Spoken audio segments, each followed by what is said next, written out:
ఏమ్మా బాగున్నావా? బాగున్నానన్నయ్య. ఏం సపరేట్ ఇటు వచ్చావా? ఒక ఇంటర్వ్యూ ఉంది అత్తమ్మా, అందుకే వచ్చాను. అదేంటి తన జాబ్ వచ్చేసింది అనేది కదా, మళ్ళీ ఇంటర్వ్యూ ఏంటి? ఇది ఫైనల్ రౌండ్ బావా, జస్ట్ ఫార్మాలిటీ కోసం పెట్టారంతే. వారం ముందే రావాల్సింది, కానీ ఖర్చుల కోసం కొంచెం అమౌంట్ సర్దుకునే దానికి టైం పట్టింది బావా. ఇంతకీ ఎప్పుడన్నయ్య ఇంటర్వ్యూ? రేపు ఉదయం 10 గంటలకమ్మా. సరే బాబా, నువ్వు వెళ్ళి రెడీ అయ్యి రెస్ట్ తీసుకో. సరే బావా. ఏమైనా నైట్ డ్యూటీ కంప్లీట్ చేసుకొని మార్నింగ్ త్వరగా వచ్చేస్తాను. సరే అండి. కానీ ఖర్చుల కోసం కొంచెం అమౌంట్ సర్దుకునే దానికి టైం పట్టింది బావా. ఏమైనా సపరేట్ ఆడికి వెళ్తున్నావా? ఇంటర్వ్యూ కత్తమ్మా. నువ్వు వెళ్తే వెళ్ళావు, నా పరిస్థితి నువ్వు పాపం ఏంది? మీ పర్సెంట్ తాకలేదు అత్తమ్మా. ఏమైందిమా?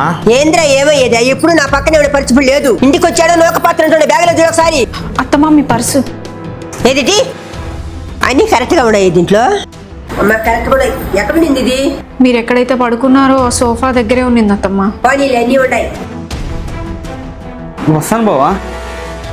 బావా మంచోడు మావాడా, నీ అనుమానం వల్ల వాడు బంధం నూకావా? ఛే